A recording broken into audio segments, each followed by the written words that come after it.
Hello Capricorn, Sun, Moon Rising, and Venus signs. Kamusta kayo? Sana po'y nasa mabuti kayong kalagayan. Welcome back po sa Star Tarot.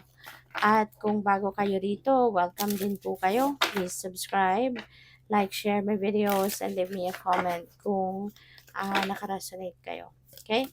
So, first card, Anchor Coffin. Star. Oh, maganda to.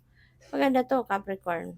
No? Medyo magsisimula lang siguro kayo dito sa medyo yung parang tinatamad siguro ang iba sa inyo rito, Capricorn. Parang gusto mo magpahinga, gusto mo lang muna mag-chill, parang gusto mo muna, wala kang gagawin. Maaari kasi, napagod ka na din. No, maybe you worked so hard already, no? Sa kung ano man ang ginawa ninyo. Kaya maaaring napagod ka, parang ayaw mo munang gumalaw, ayaw mo munang dumiskarte, yung parang gusto mo lang muna na mag-rest, 'no? Maaaring gano'n ang pakiramdam ninyo sa ngayon. So, well, deserve niyo naman magpahinga kasi napakaano ninyo, napaka-workaholic ninyo, napakasipag ninyo, Capricorn, 'di ba? Tapos kung nagtatrabaho pa kayo, yung parang gusto ninyo maging perfect, 'no, yung ginagawa ninyo, yung trabaho ninyo. Kaya deserve ninyo 'yan, 'no, na magpahinga naman kayo, okey? Kung tinatamad kayo, sige bigay mo na, balato mo na 'yan sa sarili mo. Ihiga mo 'yan, itulog mo 'yan, 'di ba? Kaya sige lang. So, we have coffin. Coffin is ending and beginning energy. So, meron ditong magtatapos dahil meron na nagpipintong magsimula. Meron na ditong kayong kailangang tapusin, alisin sa buhay ninyo because something new, a new door is opening for you. You know, kumaga out with the old energies, in with the new energies. Okay?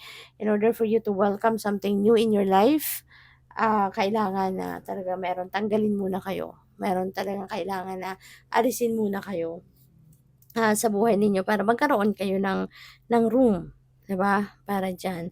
So, yeah. So dahil merong ending, merong beginning, so definitely may pagbabago, 'di ba?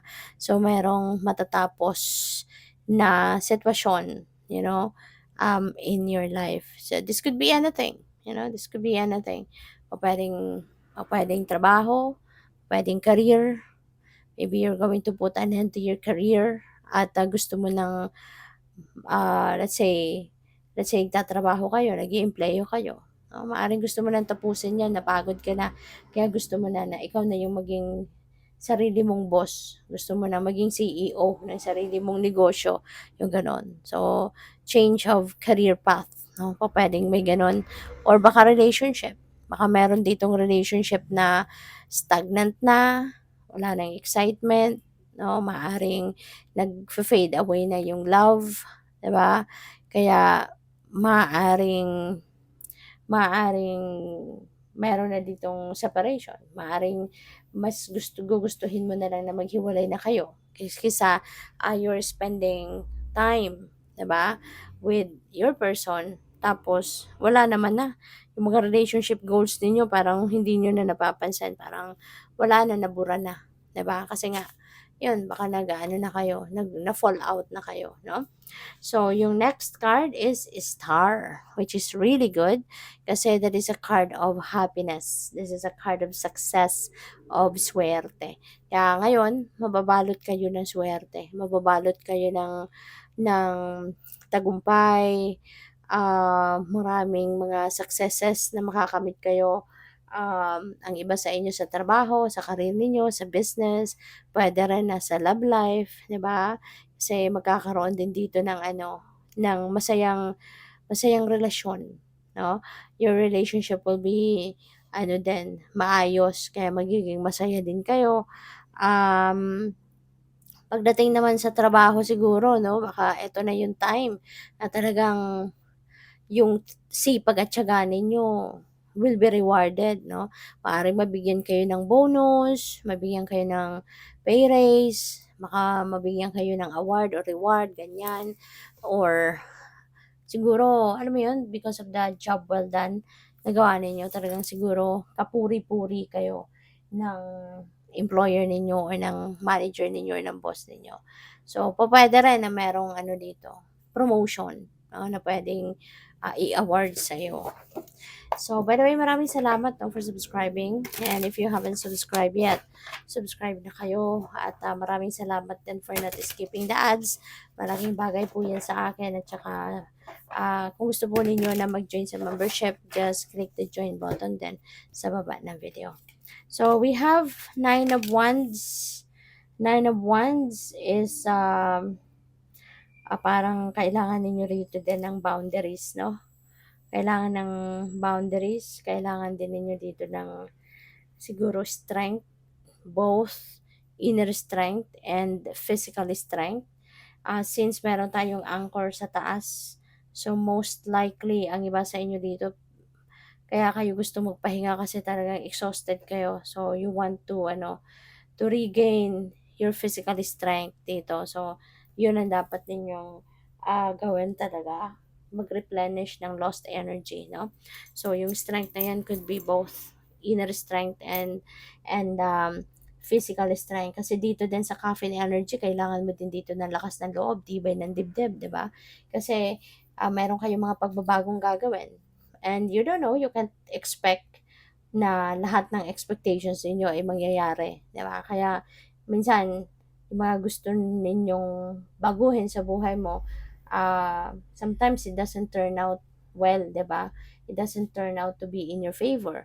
Kaya magkailangan lang na maging matatag talaga kayo para kahit ano man ang maging resulta ng mga pagbabagong gagawin ninyo, ay makayanan ninyong harapin ito. Makayanan ninyong bitbitin ito, 'di ba?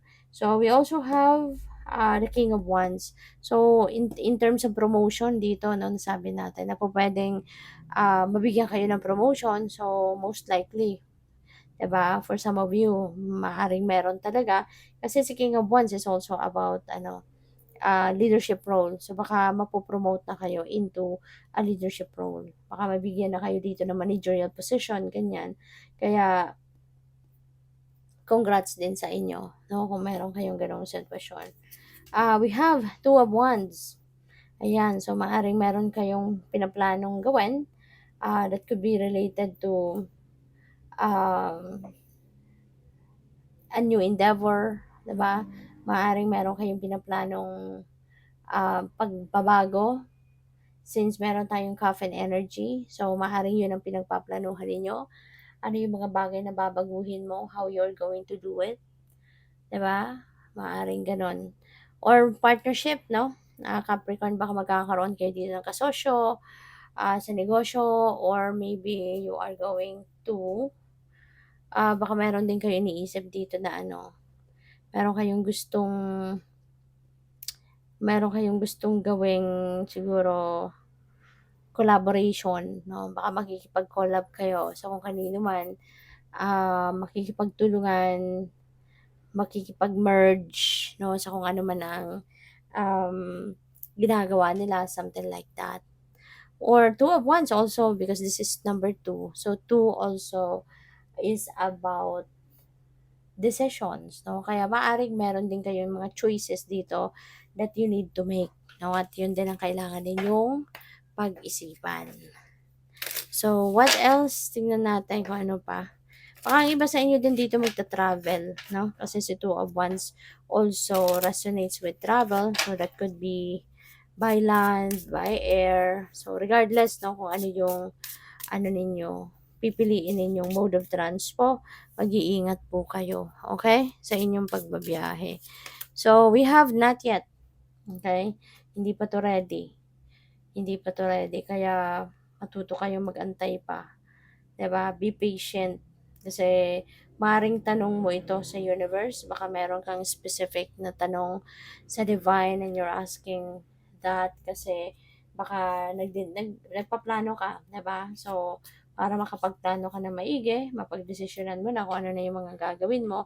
So, ito na yung sagot sa'yo, no? Maybe not yet, hindi pa to ready sa ngayon, hindi pa pwede, yung mga ganyan. So, you should pursue a different course of action habang, 'di ba, habang hindi pa to handa. So, gawa ka muna ng ibang bagay. Focus ka na muna sa ibang bagay, no? You should pursue a different course of action. Kasi otherwise, if you're going to wait till this, whatever this that you are waiting for, maging ready, eh, kailan pa yon, sayang ng oras mo, panahon, pagkakataon, 'di ba? So, kaya mag-ano ka na lang, mag-isip ka na lang na ibang diskarte muna. Magplano ka na lang muna ng related sa ibang bagay, 'di ba? Maaaring meron ka pang ibang mga plano. So, tignan mo, baka yun na lang muna ang kailangan mong pagtuunan ng pansin. Okay? You already know. Okay. Kasi siguro meron ka na din namang kutob, no? Or meron din namang mga signs kayong na nakikita, napapansin lately. Kaya siguro alam mo na din naman, no, na hindi pa 'to handa. Otherwise, 'di ba, kung ready na 'yan, eh, di sana nandiya na. Di sana dumating na. Di sana nangyari na, 'di ba? Kaya alam mo na din naman 'yun, eh. Pero baka gusto mo lang makasiguro. Kaya maaaring nagtatanong ka. 'Di ba? So, yun na nga ang sagot sa'yo. It's not yet. So, good luck. Thank you for watching. Love and light. Namaste.